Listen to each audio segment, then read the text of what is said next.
పెట్టుబడుల అవగాహనపై రేవంత్ మరియు గిరిబాబు గారు కండక్ట్ చేసే వెబినార్ కోసం ఈ నెంబర్కి కాల్ చేయండి.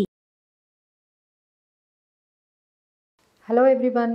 So one more episode on market weekend wrap up. So weekend వచ్చేసింది. సో లాస్ట్ వీక్ అంతా కూడా మార్కెట్స్ ఆల్ టైమ్ హైని ఇంకొకసారి మనకి హిట్ అయ్యాయండి. సో రైట్ నౌ మన మార్కెట్స్ క్లోజ్ అయ్యింది అయితే మనకి 24,363 నిఫ్టీ క్లోజ్ అయితే మనకి ఆల్ టైమ్ హై 24,401 అండ్ మనకి 80,000 సెన్సెక్స్ ఫైనల్గా రీచ్ అయిందండి. So we are heading towards Nifty Sensex 1 lakh మనం అప్రోచ్ అయ్యేటట్టుగా చాలా మనకి పాజిటివ్గా మార్కెట్స్ అయితే సెన్సెక్స్ 80,149కి మనకి క్లోజ్ అయ్యాయండి. సో దాని హైయెస్ట్ మనకి ఆల్ టైమ్ హై చూసుకున్నట్లయితే 80,392 అనేది మనకి highest all time high for Sensex కనిపించింది. సో ఓవరాల్గా లాస్ట్ వీక్ అంతా కూడా కొత్త ఆల్ టైమ్ హైస్తో మనకి నిఫ్టీ సెన్సెక్స్ రెండు రికార్డ్ స్థాయిలో మనకి నిఫ్టీ 24,000 అబోవ్ అండ్ సెన్సెక్స్ అయితే 80,000 అబోవ్ దగ్గర క్లోజ్ అయ్యాయి.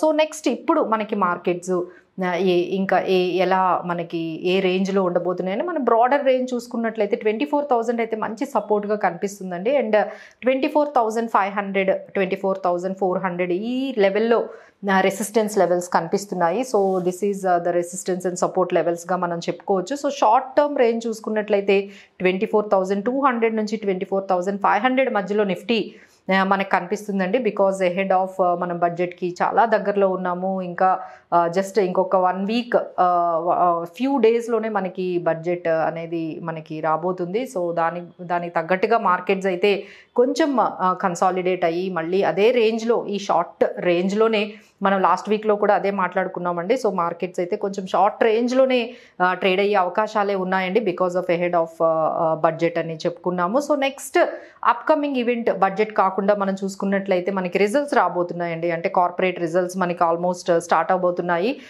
సో మనకి 9th జూలై నుంచి స్టార్ట్ అవుతున్నాయి. సో 11th జూలై మనకి TCS, 12th HCL, 15th Angel one, HDFC, AMC, HDFC Life, 16th Bajaj auto, CRISIL, 18th Infosys, persistent, ఇలా మనకి 17th ఏషియన్ పెయింట్స్. ఈ విధంగా మనకి నెక్స్ట్ వీక్ ఈ ఈవెంట్ అంటే మనకి రిజల్ట్స్ కూడా రాబోతున్నాయి. సో ఇప్పుడు మన మార్కెట్స్ అంతా కూడా స్టాక్ స్పెసిఫిక్, సెక్టార్ స్పెసిఫిక్ అయ్యాయి కాబట్టి ఈ రిజల్ట్స్ అయితే చాలా చాలా ఇంపార్టెంట్ అండి. మార్కెట్స్ ఎప్పుడైతే ఆల్ టైమ్ హై ఉన్నప్పుడు మనం ఎక్కువగా చూసుకోవాల్సింది ఏ సెక్టార్స్ పిక్ చేసుకోవాలి, అందులో ఏ స్టాక్ని పిక్ చేసుకోవాలి అన్నది ఇంపార్టెంట్ అయిపోతుంది. కాబట్టి మీరు తప్పనిసరిగా ఈసారి వస్తున్న రిజల్ట్స్ని, ఈ ఫైనాన్షియల్ కార్పొరేట్ రిజల్ట్స్ని అయితే మనం మానిటర్ చేసుకోవాలండి. మీకున్న స్టాక్స్ దానికి సంబంధించిన ఏదైతే కార్పొరేట్ రిజల్ట్స్ వస్తుందో ఆ న్యూస్ని అయితే మాత్రం కంపల్సరీ మనము ఫాలో అవ్వాల్సి ఉంటుందండి. సో నెక్స్ట్ మనం మార్కెట్లో జరగబోతుంది మనం చెప్పుకోవాలంటే NSE కొత్తగా ఈ SMEs అండి, అంటే మనకి స్మాల్ మీడియం కంపెనీస్ ఏవైతే ఉన్నాయో సో వాటి క్యాప్ అనేది అంటే IPO లిస్టింగ్ ఏదైతే జరుగుతుందో అది 90% అబౌవ్ జరగకూడదు అనేది ఒక లిమిటేషన్ అనేది పెట్టిందండి. అంటే July 4th నుంచి NSE ఇంపోజెస్ ఏ ప్రైస్ కంట్రోల్ లిస్టింగ్, అంటే ఇష్యూ ప్రైస్ ఎంతవరకు మ్యాక్సిమం లిస్ట్ అవ్వచ్చు అనే దాని మీద ఒక కంట్రోల్ అనేది పెట్టిందండి. సో అది కొంచెం డిసప్పాయింటింగ్గానే ఉంది కొన్ని IPOస్కి.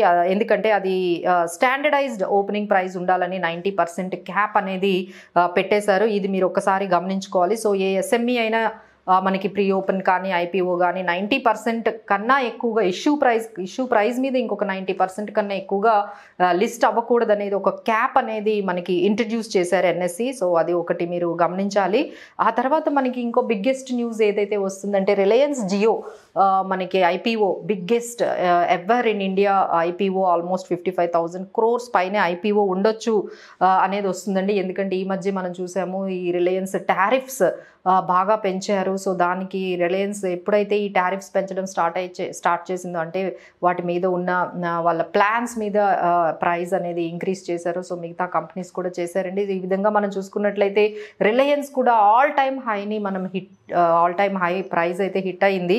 సో దానికి కారణం అంతా కూడా వాళ్ళ టారిఫ్స్ని అయితే బాగా పెంచారండి. సో ఇలా మనకి జియో కూడా త్వరలో మనకి మేబీ నెక్స్ట్ ఇయర్ స్టార్టింగ్లోనైనా మనకి ఈ విధంగా ఐపీఓ అయితే రాబోతుందండి. So these are all the biggest news that are happening in the market. ఇంకా ఫైనల్ లైమ్ లైట్లో మనం చూసుకున్నట్లయితే డిఫెన్స్ స్టాక్స్ అయితే చాలా ర్యాలీ వచ్చిందండి. ఎప్పుడైతే రాజ్నాథ్ సింగ్ గారు మన డిఫెన్స్ మినిస్టర్ ఎప్పుడైతే మనకి రికార్డ్ ప్రొడక్షన్ డిఫెన్స్ సెక్టార్లో జరిగిందని మనకి ఎప్పుడైతే న్యూస్ ఇచ్చారో, సో ఆల్మోస్ట్ మనకి క్వశ్చన్ షిప్ యార్డ్ కానీ లేకపోతే data patterns, Hindustan HAL, Mazagon Dock, Bharat Dynamics, Bharat Electronics అన్నీ డిఫెన్స్ స్టాక్స్ ఆల్మోస్ట్ మనకి 9%, 10% నుంచి 3% నుంచి 10% వరకు రేంజ్లో అన్ని డిఫెన్స్ స్టాక్స్ కూడా బాగా పెరిగాయండి. So that is what is happening in the defence stock.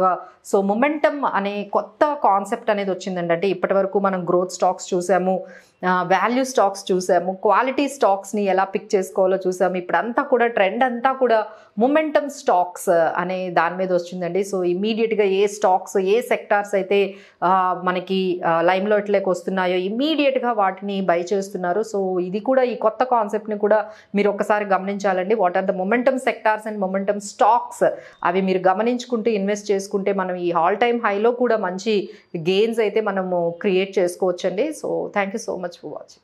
Suman టీవీలో మీ పర్సనల్ అండ్ బిజినెస్ ప్రమోషన్స్ కోసం కింది నెంబర్కి కాంటాక్ట్ చేయండి.